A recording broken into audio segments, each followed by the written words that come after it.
10 محرم الحرام کے 3 اہم کام۔ نمبر 1، توبے و استغفار کرنا۔ نبی اکرم صلی اللہ علیہ وسلم نے ارشاد فرمایا، محرم اللہ کا مہینہ ہے، اس میں ایک دن 10 محرم ایسا ہے جس میں اللہ نے ایک قوم بنی اسرائیل کی توبہ قبول فرمائی تھی، اور اس دن اللہ تعالیٰ دوسری قوموں کی بھی توبے قبول فرمائے گا۔ سنن الترمذی 741، حدیث و حسن۔ نمبر 2، روزہ رکھنا۔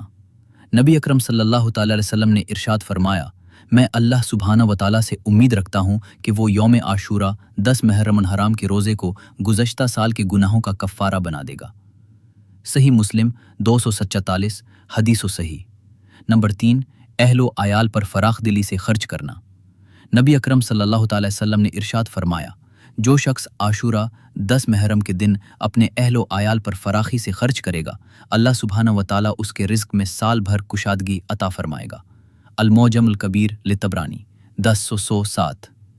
دوستو، اگر یہ معلومات آپ کو اچھا لگا ہو تو اس ویڈیو کو صدقہ کی نیت سے زیادہ لوگوں میں شیئر کیجیے، اور ہمارے چینل اسلامک سوشل ورک کو سبسکرائب کر کے ہمیں شکریہ کا موقع دیجیے۔ خدا حافظ۔